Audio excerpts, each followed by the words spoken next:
Alright, I got the fender and stuff off the back of the bike.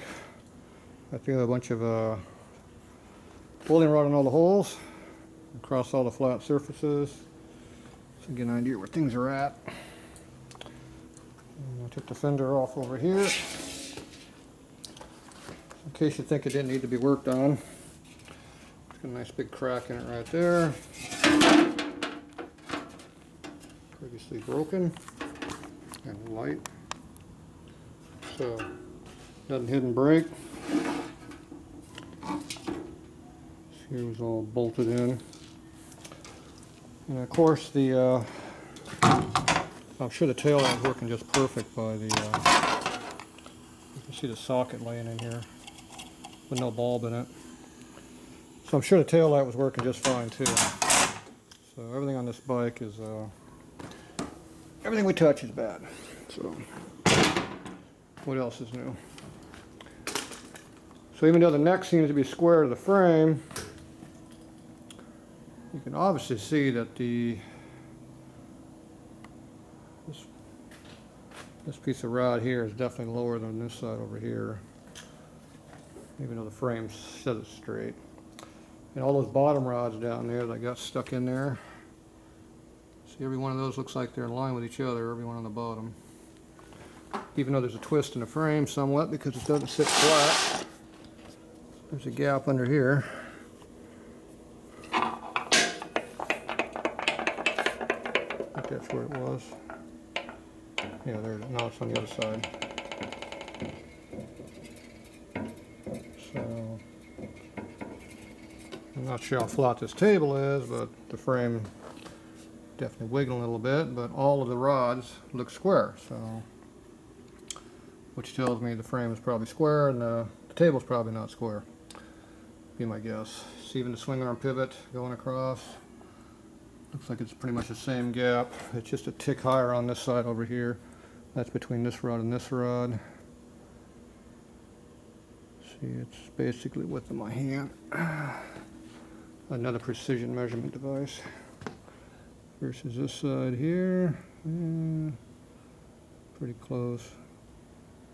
About a 1/4 inch gap. Damn light, come on.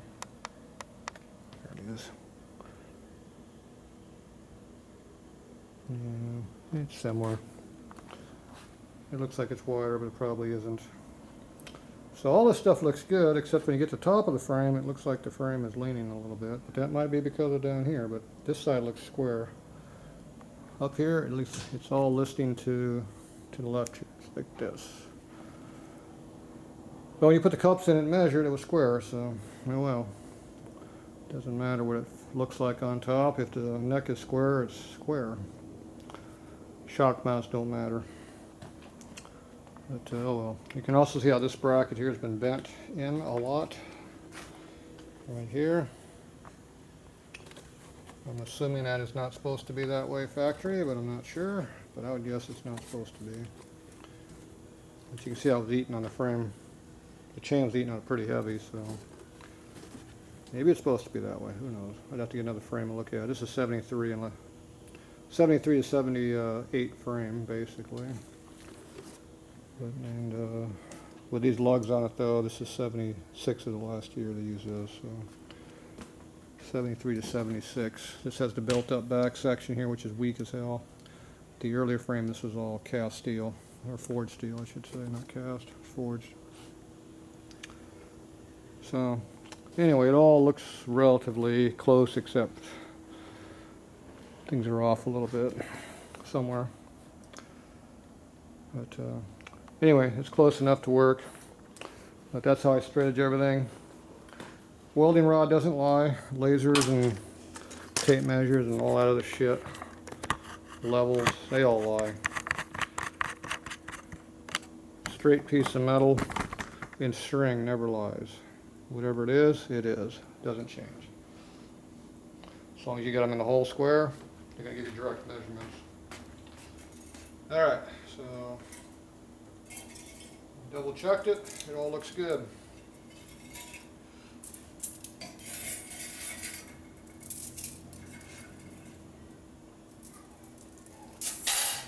grease on my darn welding rod now. I'll get off the rag. Dirty frame.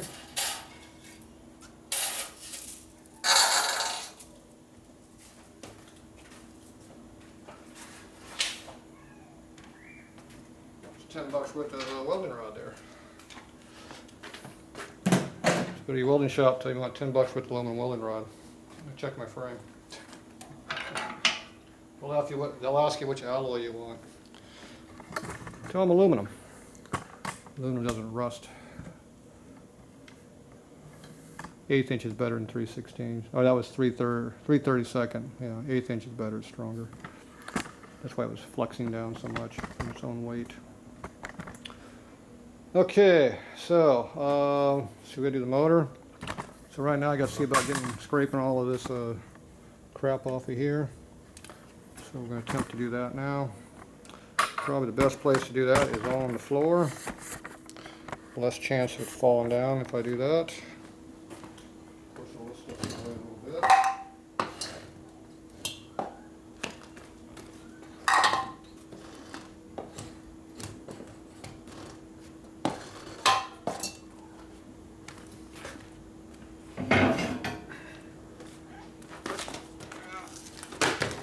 That's what they make floors for, to work on, see?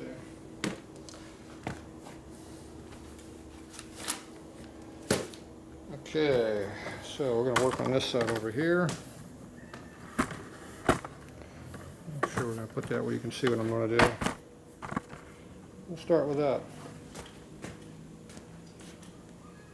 Doing a scraper. I had a scraper I brought. There it is over here. Okay, this here's a scraper. Just for doing milling tables and lathes. So anyway, it's a piece of heat-treated tool steel on a long-ass handle. So you can scrape your bed in with this. It's really sharp. It does a good job of getting rid of powder coat too. You can also use a stripper if you have a stripper compound. Some type. So I don't have any that's as quick as this.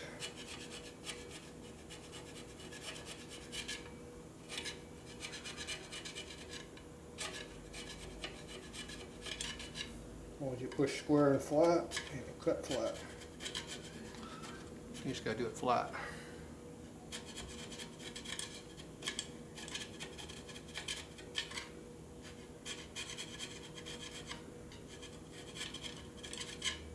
After I get most of this off with the scraping, I'll take a file to it. Make sure it's pretty flat. This acts more like it's paint than powder coat. It's pretty soft. Okay, flip this over. Go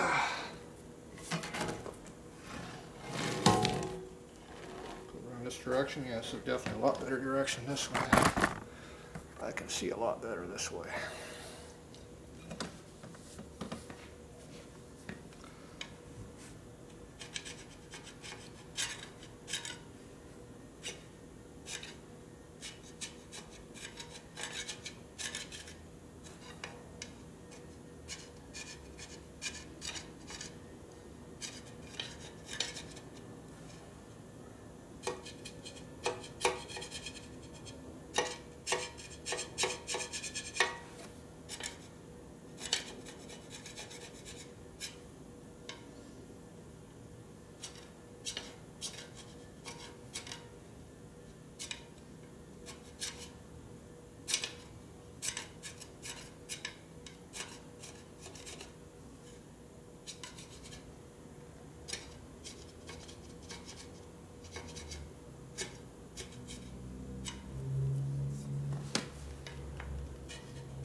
Yeah.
see the other side.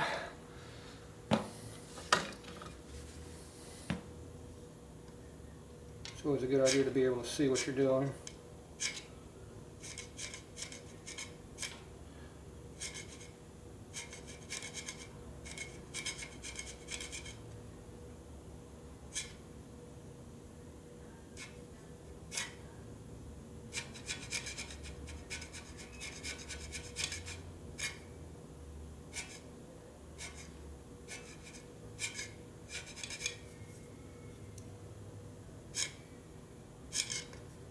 Alright, most of it. It doesn't hurt to do the back side over here where the bolts go either. That way your bolts will stick in there nice. Stay tight.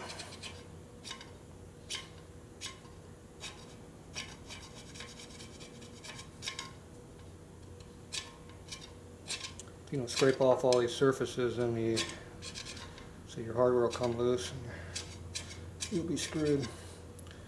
And this is powder coat. It's not real high quality.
Alright, that done. Get a file, knock it down.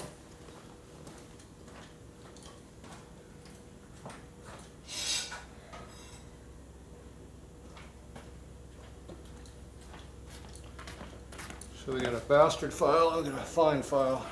We'll hit it with the bastard first.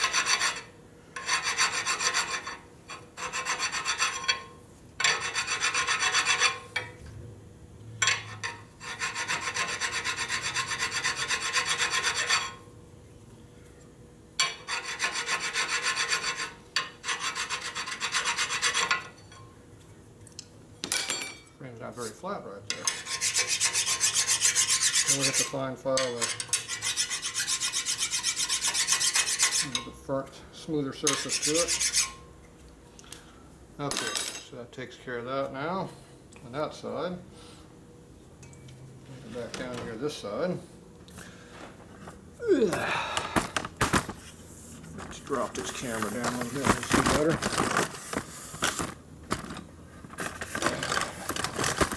We'll make sure we edit all this bad filming out for you. So you don't have to fast forward button all the time, right? Sure we will. Yep, that's how we're going to do this. There, perfect. We won't have any of that bad video you might have to fast forward through. Okay, now I'm going to take the surface here.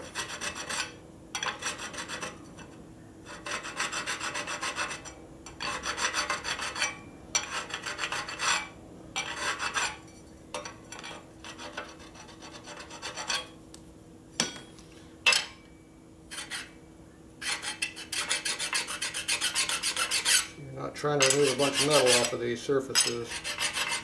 Trying to get the paint off and the burrs. Now this has an upward angle to it because the motor sits at an uphill angle, so don't file it flat.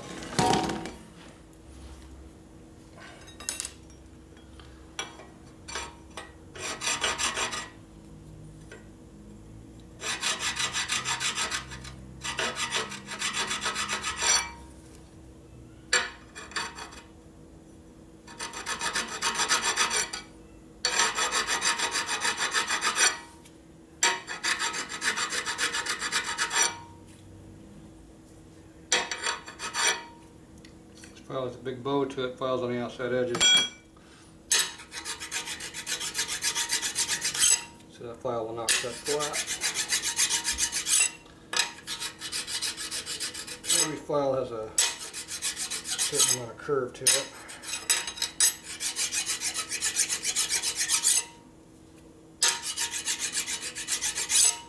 This one cuts better this way.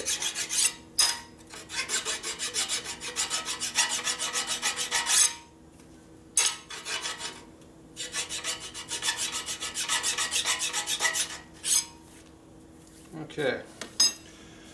Now before you put the motor in for real, I throw a quick shot of black paint on here, shake can, and put the motor in real quick while it's still wet. And then the paint will squish away whatever doesn't need to be there, and the rest of it will seal it and keep it from rusting. So that's how I do that real quick.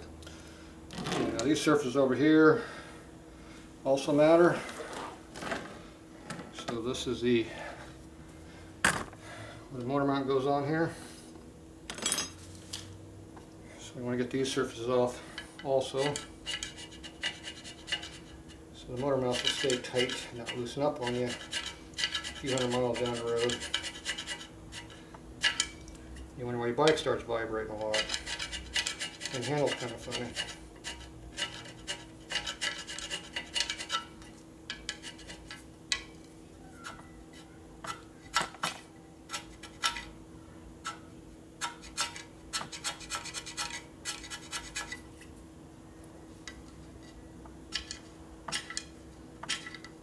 Nobody thinks about these things when they do powder coating.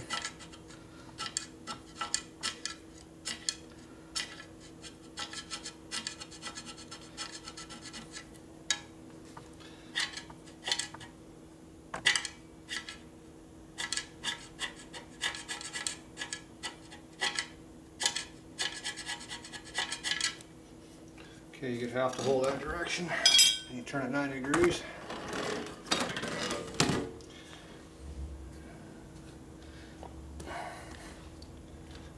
And you get the other sides.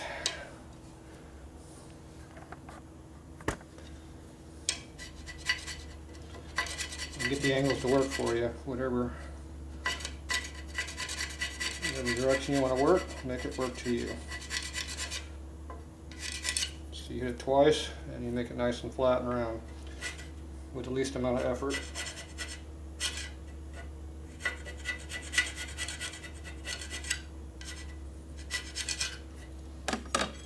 Combine the file.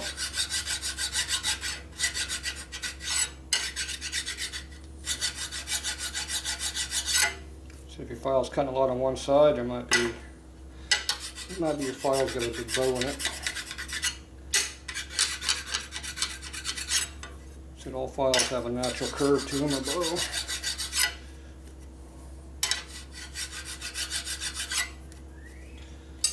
And that looks good. Get the bottom ones.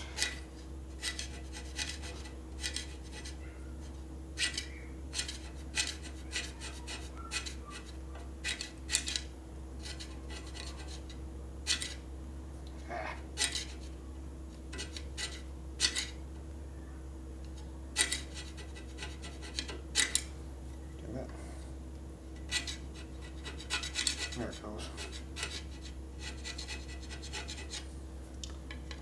No one was fighting me. Couldn't find a flat spot.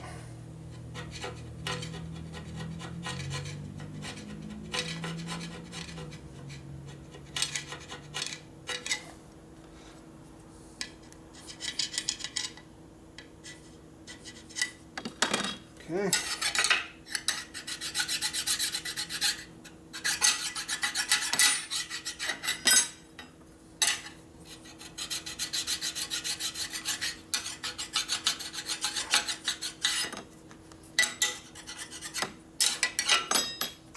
Okay, and our surface is all cleaned up. Alright. Now we can put a motor in there. A lot of work. This is the easy part.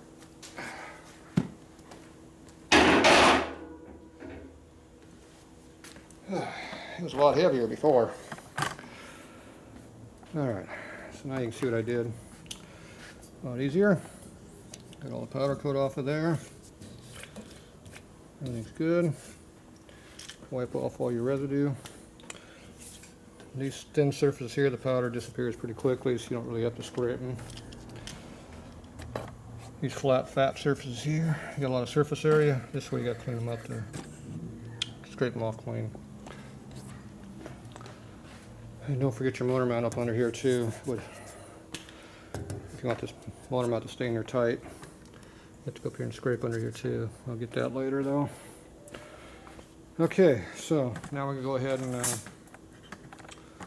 take this motor over here, stick it in the frame. Yeah, I got nothing better to do. Alright.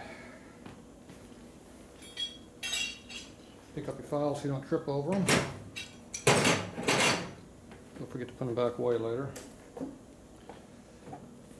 Alright, so now I got a motor over here I'm going to move over, stick in the frame. A little lighter than it used to be, but still heavy.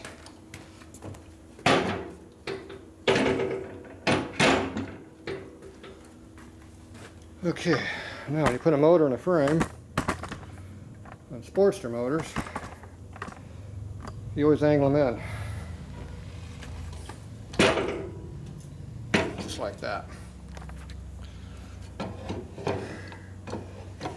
The motor back in here, down in this area. All this stuff here has to clear where the swing arm goes. The swing arm actually fits right into here. So you want to slide this in there. The bottom of this motor mount right here fits right in this groove up on here on the frame. So you kind of slip it in there sideways, kind of wraps around the frame and just pushes in, and you shove the motor in. You have to lift up to this a little bit to go over between the frame rail and the bottom of the motor. The bottom motor's not. Now electric start bikes, they give you this nice handle right here. And the generous nut makes great handles. Get you in this far. The rest of it is going to come in the rest of the way this way. It drops right on in there like it's supposed to. So now you can see how the motor mount is all up in here where it belongs. I didn't pull this piece here and there, but it'll go in when I tighten it. So it's all sitting down here on top of the mount like it belongs, and it's all against these surfaces here. When I put the motor mounts up here in the front, this plane here should line up with this plane here. And this one here should line up with this one and this one. Now just sitting in the frame right now, you can see how it looks like it's pretty straight. But it is going to pull in a little bit, but it looks like it's equal. So right now it looks like it's pretty square in the frame. We'll see if it continues that way. If we're lucky, it will. At least one thing will fit in this bike. Okay, so I gotta find my motor mount hardware.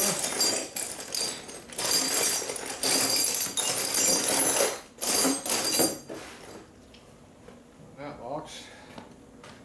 I need to dig through the dirty box. Chassis hardware. All kinds of good stuff down in there, see? He did not have the correct motor mount hardware. He had these stupid all thread in here, which is not correct. Not even close. And these are probably the back bolts. Of course, I haven't cleaned any of the stuff off yet, so it's nice and dirty. Yep, that'll work for that one.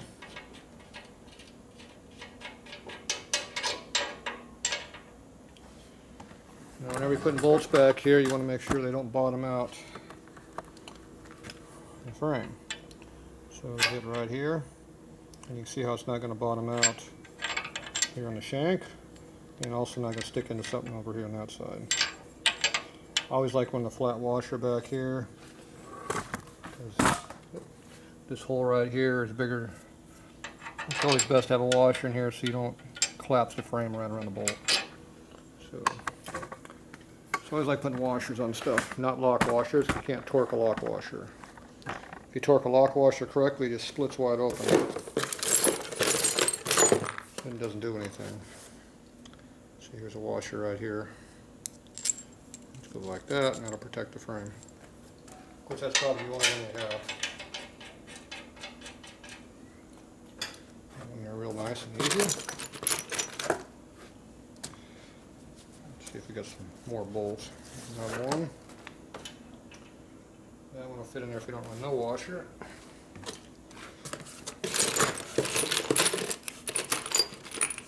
Got two of those, so these must be the bottom ones. Which means that owns the top one.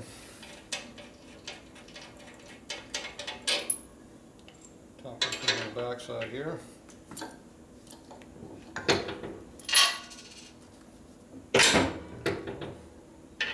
Doesn't need to be anywhere near that long. That's plenty long enough.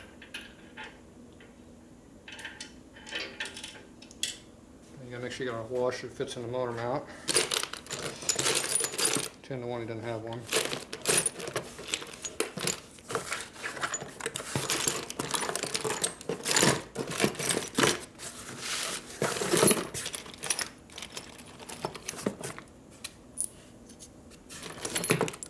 Long bolt.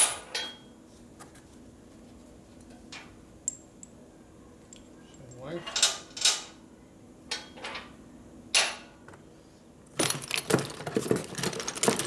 When I put the motor in here for real, I'll probably be using a little bit different hardware.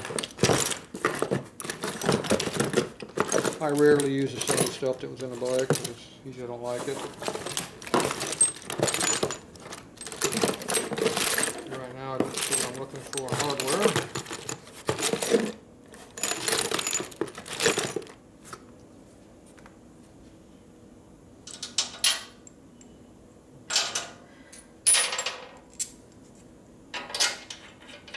That. Ah.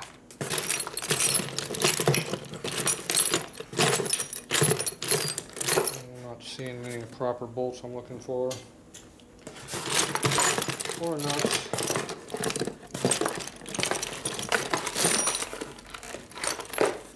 Maybe one.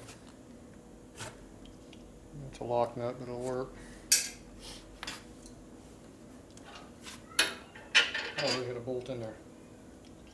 Wonder I couldn't find it.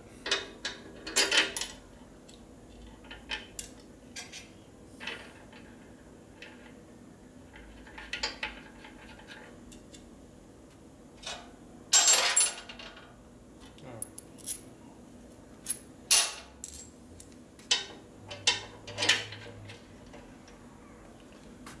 Okay.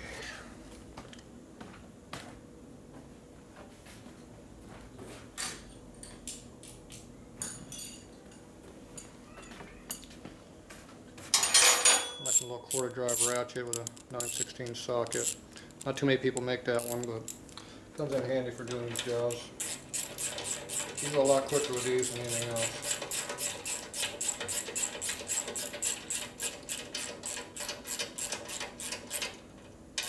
So just pull them in until you touch, don't torque them.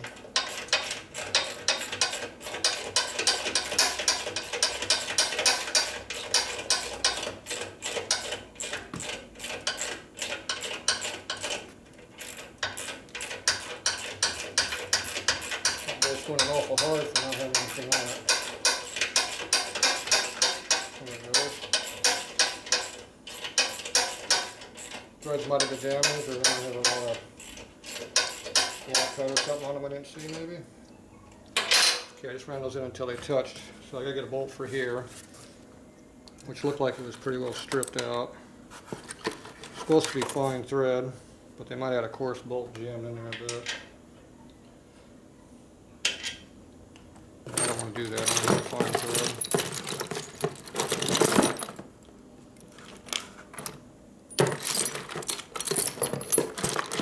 Big one.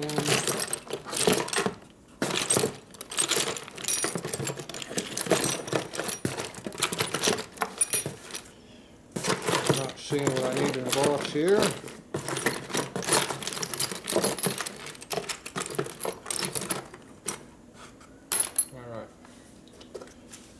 We're going to get a 3/8 bolt. Even for mock-up, we got to get the hardware. little short stubby one. Looks like that's the correct one there. Probably gonna strip the damn bolt, put it in the hole like that. Okay, that's the right length. Need a washer for mock-up. I'll use my right there.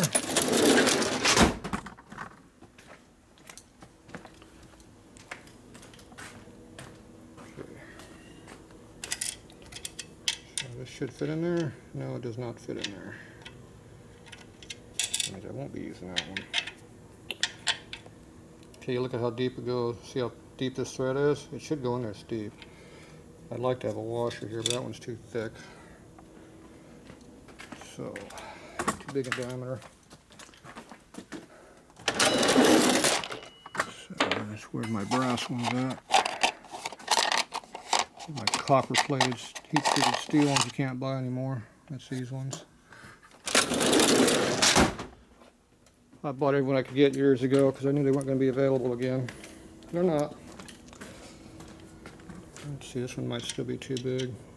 Yep, even it's too big. It's right there though. I don't know why they don't make these things where you can put washers in them. Alright, now I got to go in without a washer. Which I don't particularly like doing, but oh well. I gotta try to get this thing to start evenly. So the threads are screwed up on it.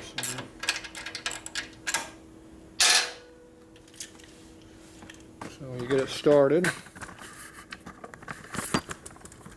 you look at it from the top view, make sure it's not going off an angle.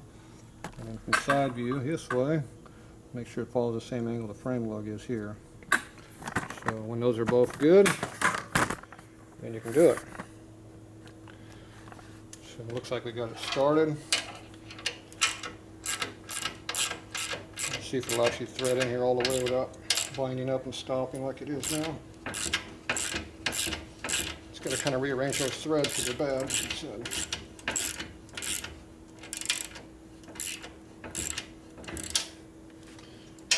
Hopefully it catches the original threads.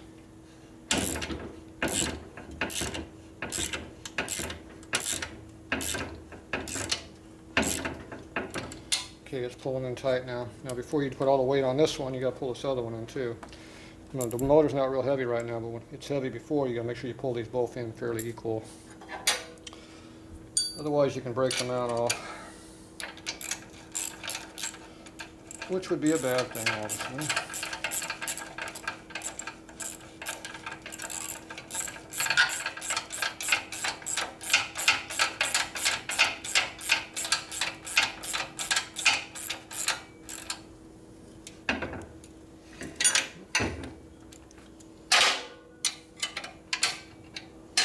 Not even room to put a darn wrench in here. So I can't even put my wrench in here. You can see in there. See, the wrench won't even fit in there, it's too tight. And this wrench is all cut down too. It's half what it normally would be. So this motor mount's going to get, if I take this motor apart, we're going to open these motor mount holes up.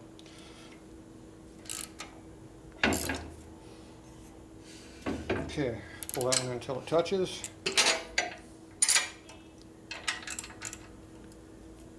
Same thing there. Go ahead and pull the bottoms in.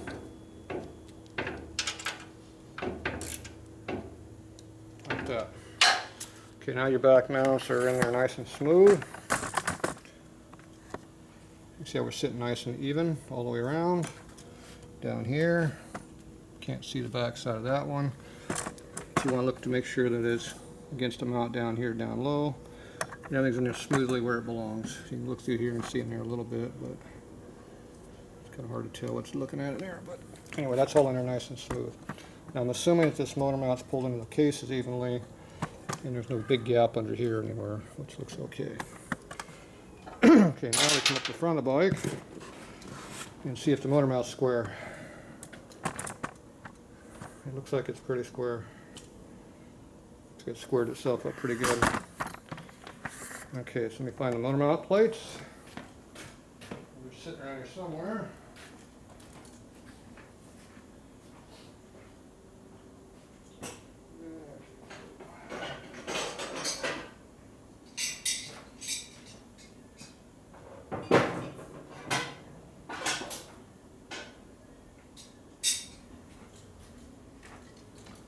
Perfectly clean one of the bolts. Okay, these are the motor mount plates. So I got these all cleaned up. Now, the right side one always has a nut up here on the top. And then this one here matches it up. So when they line up, that's how they're supposed to go together. Now, if you got them at weird angles like this, and where they don't line up correctly, see how like this here doesn't line up correctly, you're not right. It goes like this. These have the foot peg hole, which kind of gives you a good clue where the front is anyway. So you put one bolt on here, it should pull in square. Now if you look at this plate, it looks like it's bent. See how it doesn't sit flat? It was bent in the frame. So this mount was bent. This one here looks halfway straight. I didn't put on a flat surface yet to see how flat these are. I guess we should probably check that right now. So there's a flat surface down here.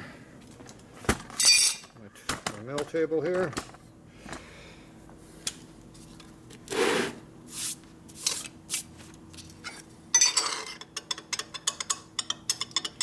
Not too bad. It's pretty bad this way though. This one here is bent in quite a bit. See, it's bowed like that.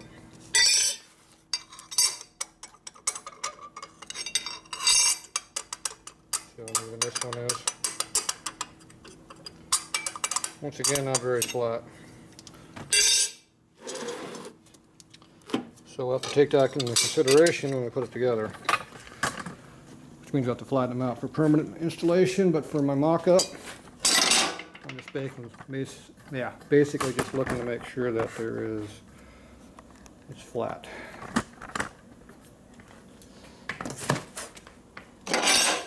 This one here goes right in here like that, pulls in the motor. See how it sits flat against the motor right here? If the camera can see. So see how it's sitting in here flat? I'm pushing against right here, and this is right up against the case where it belongs. And it's also semi-close down at the bottom. And a little bit of gap on the bottom. The mount is bent, remember, so it's close. These aren't perfect, but it's close. This side over here, which is pretty bent up, but still, it should sit in there relatively flat, and it does again. So, with all our surfaces cleaned up, everything fits together like it's supposed to. So proper installation makes a big difference, and cleaning all your surfaces matters. So you can see how this one here goes in here like that. Yeah, it's in there pretty flat, so that's what you want to see.